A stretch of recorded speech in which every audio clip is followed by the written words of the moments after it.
প্রিয় মালতী একটি সাধারণ মধ্যবিত্ত পরিবার থেকে উঠে আসা এক মেয়ের গল্প, যার জীবনযাপন করতে করতে কিভাবে বাধা এসে দাঁড়ায় এবং প্রত্যেকটা মুহূর্তে তার যে স্ট্রাগল এবং সেই মুহূর্ত নেই প্রিয় মালতী। নমস্কার বন্ধুরা, আমি রূপম চলে এলাম নতুন ভিডিও নিয়ে। বন্ধুরা, এখন আমরা কথা বলতে এসেছি প্রিয় মালতী সিনেমাটাকে নিয়ে, যেটা অলরেডি চরকিতে অ্যাভেলেবেল হয়ে গেছে, চরকিতে স্ট্রিমিং করা শুরু করে দিয়েছে। এই সিনেমাটার যখন ফার্স্ট আমি ট্রেলার দেখি, আমি বলেছিলাম যে সিনেমাটা যাই হোক না কেন, আমার কোথাও গিয়ে পার্সোনালি মনে হয় যে মেহজাবিন চৌধুরীর জন্য সিনেমাটা দেখতে যাওয়াটা দরকার। কারণ ট্রেলারে তার যে পারফরমেন্সটা দেখেছি ভাই, টপ নচ, এবং সত্যি তাই। এই সিনেমাটা আমাদের ইন্ডিয়ায় কলকাতায় রিলিজ হয়নি। আমি বলেছিলাম যখনই ওটিটিতে দেবে আমি দেখবো, তো আমি গতকাল রাত্রে দেখলাম সিনেমাটা। যাই হোক, সমস্ত বিষয় নিয়ে কথা বলার চেষ্টা করবো। সিনেমাটা ডিরেক্ট করছে শঙ্খ দাশগুপ্ত, এবং এই সিনেমার মাধ্যমে প্রথমবারের মতো সিনেমায় ডেবিউ করতে চললেন মেহজাবিন চৌধুরী। তো আমরা সবসময় বলি না যে অভিনেতা, আমি এটা ট্রেলারের ক্ষেত্রেও বলেছিলাম, ট্রেলার যখন রিভিউ করেছিলাম, যে অভিনেতারাই সবসময় সুপারস্টার, কিন্তু না, অ্যাকচুয়ালি একজন অভিনেত্রীও অনেক সময় সুপারস্টার হয়। এবং এইখানে মেহজাবিন চৌধুরীর যা পারফরমেন্স তোমরা আগে কোথাও দেখোনি। আমি জানি মেহজাবিন চৌধুরীকে অনেকেই চিনেছে নাটক থেকে, মানে রোম্যান্টিক নাটক। আমিও পার্সোনালি সেখান থেকেই চিনেছি। রোম্যান্টিজমে সে ফাটিয়ে দেয়, মানে রোম্যান্টিক নাটকে ভাই মেহজাবিন চৌধুরী সবার কাছে ক্রাশ, এমন একটা ব্যাপার। এবং সত্যি তার রোম্যান্টিক নাটক থেকে শুরু করে যাই হোক না কেন, ভিকি জায়েদের নাটকে তার অভিনয়গুলো কিন্তু ভালো লাগে। কিন্তু এইখানে প্রিয় মালতীতে তার যে পারফরমেন্স এবং তার যে ক্যারেক্টারটা না, এটা সবাই করতে পারতো না। আমার কোথাও গিয়ে মনে হয়েছে যে এই ক্যারেক্টারটা প্রিয় মালতী, মানে মালতী রানী দাস, এটা কোথাও গিয়ে মেহজাবিনের কথা ভেবেই লেখা হয়েছিল।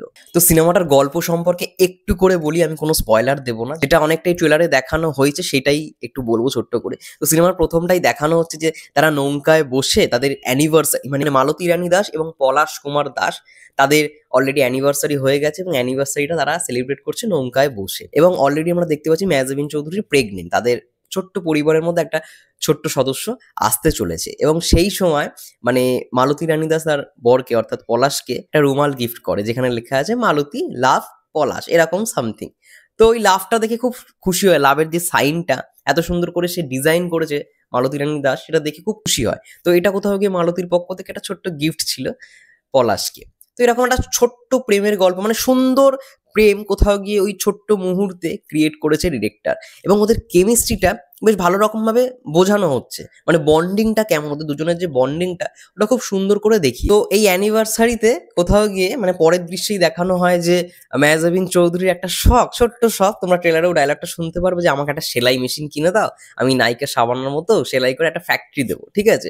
তো তখন বড় বলে যে আমি তাহলে এবার ওই নায়কের মতো একটা ভ্যান গাড়ি কিনে এরকম পয়সা করে বড়লোক, মানে পয়সা কামিয়ে বড়লোক হবো। তো ওদের মধ্যে যেই মানে খুনসুটিটা, ওদের মধ্যে যে বন্ডিংটা, ওটা ওদের কথোপকথন শুনেই বোঝা যায়, এতটা সুন্দর, এতটা জোরালো ওদের। মানে হয় না অনেক অনেক অ্যারেঞ্জ ম্যারেজ হয় যেগুলো হয়তো কোথাও গিয়ে টেকে না, কিন্তু এদের মধ্যে বন্ডিংটা খুব ভালো। এটা কিন্তু প্রথম থেকেই দেখানো হয়েছে, খুব স্ট্রং বন্ডিং। তো এইরকম ভাবে এগোতে এগোতেই প্রথম 30 মিনিটের মধ্যেই চলে আসে এই সিনেমাটার ক্ষেত্রে একটা বিরাট দুর্ঘটনা। দুর্ঘটনাটা কি না, পলাশ যেখানে কাজ করে, যে মার্কেটটায়, সেখানে হঠাৎ আগুন লেগে যায়।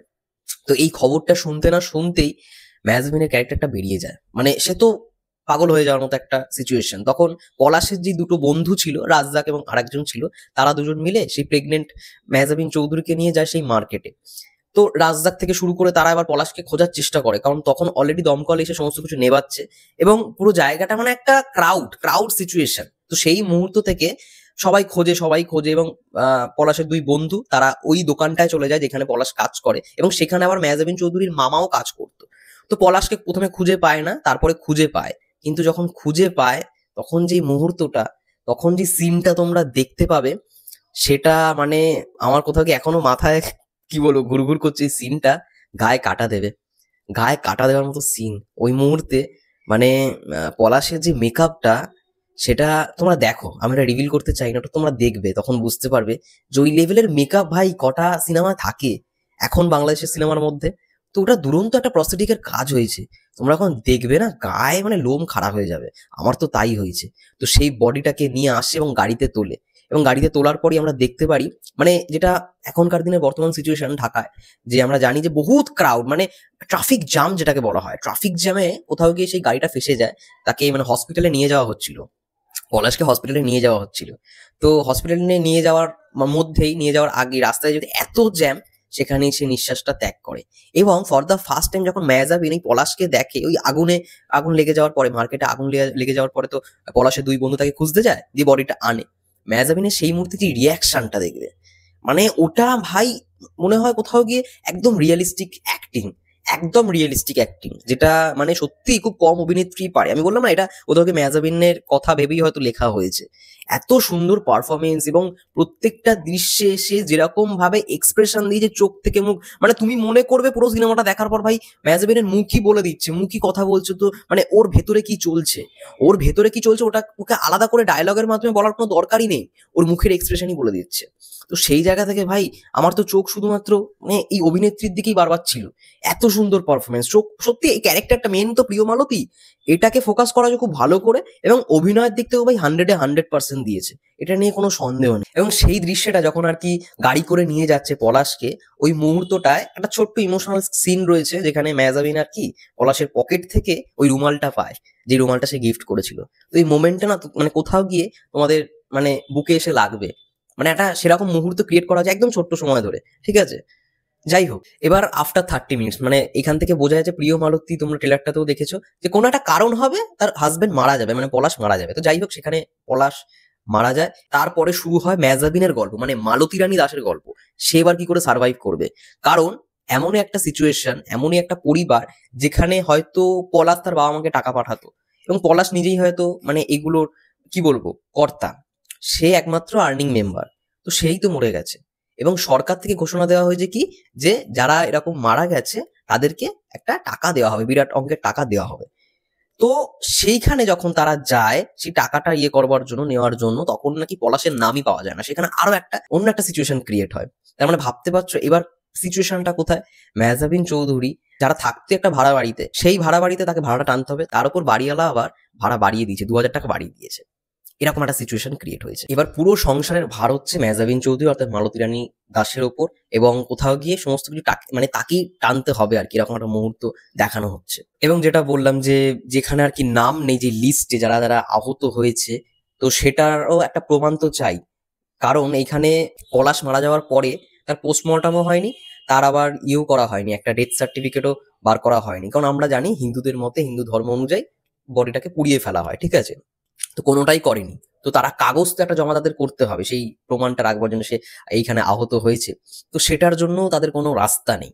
কি রাস্তা, একটাই উপায়, যে জালি কাগজ বানাতে হবে, এবং সেটা নিয়ে কোথাও কি হ্যারাসমেন্টের শিকার হয় হচ্ছে মেহজাবিন চৌধুরী ক্যারেক্টারটা। বাকিটা জানবার জন্য এই যে পুরো ঘটনাটা, বাকি যেই আফটার 30 মিনিটস, তোমাদের এই সিনেমাটা দেখতে হবে। হ্যাঁ, সিনেমাটা সেকেন্ড হাফ তোমাদের একটু ধৈর্যের পরীক্ষা নেবে, আমার কোথাও গিয়ে মনে হয় একটু হয়তো বড় ফিল করতে পারবে। এবং সব থেকে বড় কথা, এই সিনেমাটা কিন্তু সবার জন্য নয়।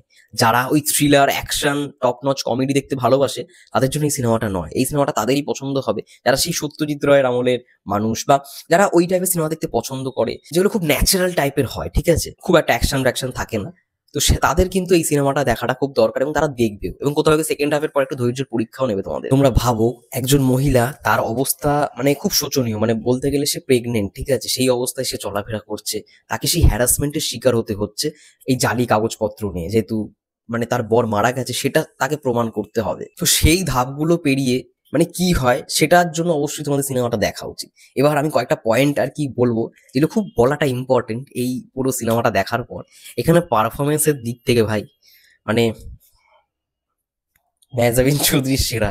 আমি বললাম না, চোখ ফেরাতে পারবেন না, এমনই পারফরমেন্স, একদম রিয়েলিস্টিক, কোথাও গিয়ে মনে হবে ঘটনা দেখছেন, এমনই পারফরমেন্স। এবং সত্যি এরকম পারফরমেন্স মেহজাবিন চৌধুরীর আগে কখনো দেখিনি। তার বললাম রোমান্টিক নাটক দেখে এসেছি, পুনর্জন্মে একটু আলাদাভাবে তাকে দেখেছি, পুনর্জন্মের প্রত্যেকটা এপিসোডে।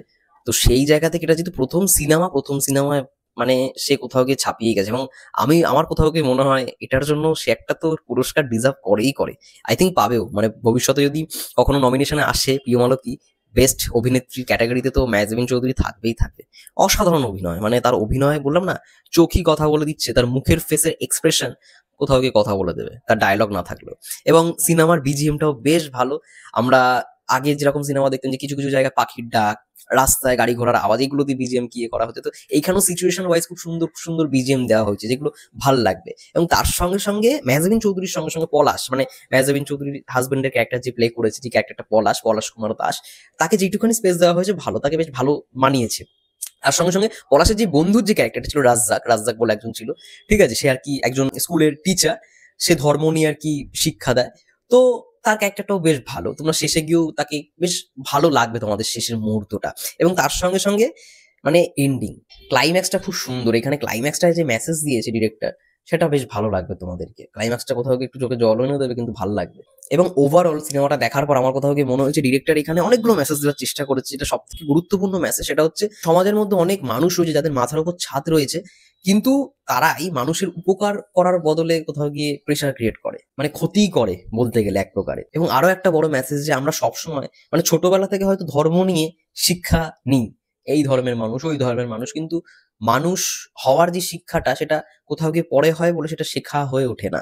তো সেটা যদি প্রথম থেকে শেখা হয় না, তাহলেই বরঞ্চ মানুষ মানুষের পাশে থাকতে পারবে। এবং তার সঙ্গে সঙ্গে দুটো তিনটে সিনে আমরা দেখতে পেয়েছি, এবং মানে মেন যখন ঘটনাগুলো ঘটছে, মানে ওই জায়গাটায় এত বড় একটা ক্রাউড তৈরি হচ্ছে, জ্যাম, ট্রাফিক জ্যাম, ওই ট্রাফিক জ্যামের সিকোয়েন্সটা আমার বেশ ভালো লেগেছে, অনেকটা বড় পোর্শন জুড়ে ওটা শুট করা হয়েছে, এখান থেকে বোঝা যায় যে মানে কি রকমের ট্রাফিক জ্যাম হয় সেই রাস্তায় বাংলাদেশে। এগুলো মোটামুটি আমার ভালো দিক লেগেছে এই সিনেমাটার মধ্যে। যদি নেগেটিভ দিক বলি, নেগেটিভ দিক আমার সেরকম কিছুই লাগেনি, কারণ আমার এই সিনেমাটা বেশ ভালো লেগেছে, একদম কম ডিউরেশনের মধ্যে 1 ঘন্টা 54 মিনিটের কাছাকাছি ডিউরেশন। তার সঙ্গে সঙ্গে নেগেটিভ দিক যদি কিছু মনে হয়, আমার মনে হয় সেকেন্ড হাফটা একটু যেহেতু বোরিং করবে, সেকেন্ড হাফটা একটু শর্ট করে না ফার্স্ট হাফের যে পোর্শনটা যখন আমরা দেখতে পাচ্ছি পলাশ এবং মালতী দাসের কেমিস্ট্রিটা যেখানে বিল্ড আপ হচ্ছে, ওই পোর্শনটা মানে ওদের দুজনের আরেকটু কিছু যদি মুহূর্ত থাকতো, ওইটা যদি একটু অ্যাড করা যেত প্রথমের দিকেই, তাহলে বেশ ভালো লাগতো। কারণ ওদের দুজনের মানে স্ক্রিন টাইম খুব কম, মালতী রানী দাস এবং পলাশের যে দুজনের একসঙ্গের মুহূর্তে স্ক্রিন টাইমটা কম, তো ওইটা যদি একটু আরেকটু অ্যাড করা যেত ভালো লাগতো। কিন্তু হ্যাঁ, আমার ভালো লেগেছে পুরো সিনেমাটা দেখে, আমার কোথাও গিয়ে মনে হয়েছে এই টাইপের সিনেমা খুব কম দেখেছি, যেরকম পারফরমেন্স, যেরকম ডিরেক্টর শঙ্খ দাশগুপ্ত, তার আগে আমি কোনো কাজই দেখিনি। আমি এটা তার ফার্স্ট সিনেমা বলেই জানি, তিনি আগে এর আগে ভালো ভালো সিরিজও করেছেন, বলির মতো সিরিজ করেছেন হইচইতে, কিন্তু তার ফার্স্ট কাজ দেখছি আমি এটা, আমার দারুণ লেগেছে, তার ডিরেকশন সত্যি মাইন্ড ব্লোয়িং। এবং ডিরেক্টর ভালো হলেই আমরা জানি প্রত্যেকটা অভিনেতা অভিনেত্রীদের কাছ থেকে ডিরেক্টর পরিচালক একটা ভালো অভিনয় বের করিয়ে আনতে পারে, তো সেরকমই ডিরেক্টর ভালো ছিল বলেই মেহজাবিন চৌধুরী থেকে এরকম পারফরমেন্স আমরা পেয়েছি। সত্যি সবাইকে রিকোয়েস্ট করবো, দেখো সিনেমাটা, দেখো একটু ধৈর্য ধরে দেখো, ভালো লাগবে। আমার তো দারুণ লেগেছে। ব্যাস এটা বলেই ভিডিওটা শেষ করবো। যারা যারা অবশ্যই প্রিয় মালতী দেখেছো কমেন্ট করে জানাও, এবং যারা যারা দেখোনি তারা অবশ্যই দেখো, আই থিঙ্ক তোমাদের ভালো লাগবে। ততক্ষণের জন্য সবাই ভালো থেকো, সুস্থ থেকো, টেক কেয়ার।